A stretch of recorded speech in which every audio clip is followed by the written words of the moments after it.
और इस वक्त की बड़ी खबर आपको बता दें, भारत का मोस्ट वांटेड आतंकवादी दाऊद इब्राहिम 2 साल पहले भारत के शिकंजे में आ सकता था। एक अंग्रेजी अखबार के मुताबिक साल 2013 में कांग्रेस के एक नेता, जो कि एक वरिष्ठ वकील भी हैं, उन्होंने अपने पार्टी नेतृत्व को यह कहा कि दाऊद इब्राहिम भारत वापसी के लिए तैयार है। अखबार ने लिखा है कि यूपीए सरकार के दौरान पार्टी और सरकार में सर्वोच्च स्तर पर इस बारे में चर्चा भी हुई थी। अखबार ने आगे लिखा कि दाऊद की वापसी के ऑफर पर तत्कालीन प्रधानमंत्री मनमोहन सिंह और उस समय के राष्ट्रीय सुरक्षा सलाहकार रहे शिवशंकर मेनन के बीच बातचीत भी हुई थी इस बाबत। अखबार के सूत्रों के मुताबिक पहले दाऊद की वापसी के ऑफर पर पार्टी नेतृत्व से चर्चा की गई और उसके बाद इस मामले पर प्रधानमंत्री कार्यालय में भी चर्चा की गई थी। हालांकि प्रधानमंत्री मनमोहन सिंह ने अखबार से यह कहा है कि उन्हें ऐसा कुछ भी याद नहीं कि अंडरवर्ल्ड डॉन दाऊद इब्राहिम की वापसी के लिए किसी के साथ उनकी कोई भी चर्चा हुई हो।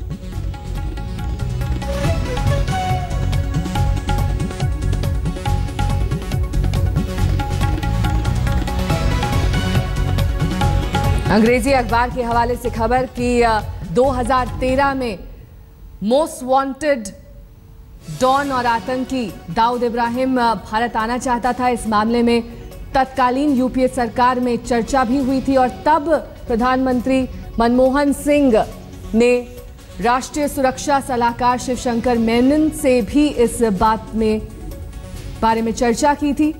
2013 में ये पेशकश दाऊद इब्राहिम ने की थी, एक वरिष्ठ वकील और कांग्रेस के नेता के माध्यम से। और इस मामले में शिवसेना सांसद संजय राउत से बात की हमारे संवाददाता मंजीत नेगी ने।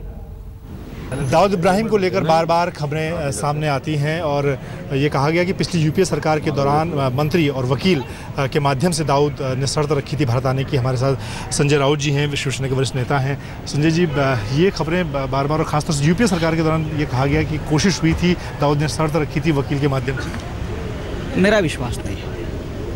मैं मुंबई से हूँ, मुझे ये सब अंडरवर्ल्ड मालूम है, ये सब लोग हमें मालूम है, उनकी ताकत, उनकी औकात क्या है ये मुझे मालूम है। तो ये कोई शर्त या ये कोई बात मुझे कोई हजम नहीं होती हमको। खास करके इतना बड़ा देश है, इतने बड़े देश के सामने एक गुनहगार शर्त रखता है और ये शर्त आप लोगों के सामने लाते हो, शर्म आनी चाहिए आप सबको। देखिए, दाऊद एक कोई बहुत बड़ा गुनहगार है ऐसा मैं मानता नहीं। टेररिस्ट है, आतंकवादी है, अंडरवर्ल्ड का एक गुनहगार है जो मुंबई से भाग के दुबई से पाकिस्तान चला गया। अब उनके ऊपर कुछ आरोप है, तो अगर आप में हिम्मत है तो पाकिस्तान के सामने झोली क्यों फैला रहे हो? हिम्मत है आप में तो देखिए, पॉलिटिकल विल पावर आप में है तो पाकिस्तान के ऊपर ऐसा दबाव बनाइए आप कि पाकिस्तान अपने आप उसको पकड़ के आपके हवाले कर देगा। या अगर ज़्यादा हिम्मत है, लादेन को जिस तरह से घुसकर पाकिस्तान में अमेरिका ने धर दबोचा, ख़त्म किया, वो हिम्मत दिखाइए। बार बार ये दाऊद दाऊद दाऊद दाऊद क्या ये भजन चला रहे हैं आप? ये भजन बंद करो दाऊद का। पिछली सरकार में सुशील कुमार शिंदे ने बार बार इस बात का दावा करते थे कि वो उनकी सरकार पकड़ लेगी, लेकिन अब इस तरह की खबरें सामने आ रही हैं। बात ऐसी है, गृह मंत्री बदले हैं, देश वही है ना, सरकार बदली है, व्यक्ति बदली है, ताकत तो वही है ना। जो शिंदे साहब नहीं कर सकते तो हमारी सरकार करेगी। इच्छा अगर है तो करो ना। सरकार की इच्छा शक्ति और ये सरकार पर पूरा विश्वास है, करेंगे। बहुत धन्यवाद। तो शिवसेना के वरिष्ठ नेता संजय राउत का कहना है कि दाऊद इब्राहिम के सामने गिड़गिड़ाने के बजाय सरकार को इच्छा शक्ति दिखानी चाहिए और शायद ये सरकार इस तरह का काम भी करेगी। कैमरामैन राजीव के साथ मंजीत नेगी, दिल्ली, आज तक। हिमांशु मिश्रा हमारे संवाददाता इस वक्त तमाम जानकारी के साथ हमारे साथ जुड़ गए। हिमांशु, आपसे यही जानना चाहेंगे कि कांग्रेस सिरे से नकार रही है इस बात को कि कोई भी चर्चा हुई थी दाऊद इब्राहिम के बारे में यूपीए सरकार जब थी उस दौरान, लेकिन 2013 की ये बात है, लगभग 2 साल ही बीते हैं। ऐसे में अब मोदी सरकार है और बार बार गृह मंत्री राजनाथ सिंह भी यही कह रहे हैं कि हमारी प्रायोरिटी है कि हम दाऊद इब्राहिम को पकड़ें, उसे भारत लाएं और जो तमाम केसेस उस पर हैं वो उस पर चलाए जाएं। लेकिन कहीं ना कहीं कांग्रेस के बयानों में भी विरोधाभास दिखाई देता है और अखबार ने अगर ये खबर छापी है तो कहां से सोर्सेज हैं? देखिए, मैं आपको बता दूं नेहा कि कांग्रेस के खुद जो है अपने ही नेता की बात को कॉन्ट्रडिक्ट कर रही है, वो एक सिरे से उसको नकार रही है। सुबह प्रधानमंत्री की पूर्व प्रधानमंत्री मनमोहन सिंह के दफ्तर से भी ये कह दिया गया और अखबार के अंदर कोट है कि उनको इस तरीके की कोई जानकारी नहीं है और उनके संज्ञान में इस तरीके का मामला कभी नहीं आया था। अब बीजेपी की सरकार है, मोदी सरकार के अंदर गृह मंत्री हैं राजनाथ सिंह, वो कहते हैं कि प्रायोरिटी है उनकी कि दाऊद इब्राहिम को लाया जाए देश के अंदर और उनके ऊपर केसेस चलाए जाए और जो उन्होंने जुर्म किया है उसकी सजा उन्हें मिले। ये बात हर सरकार कहती है जब वो सत्ता के अंदर होती है, लेकिन क्या दाऊद इब्राहिम का पता तक कोई सरकार बता पाई? अभी तक कोई नहीं।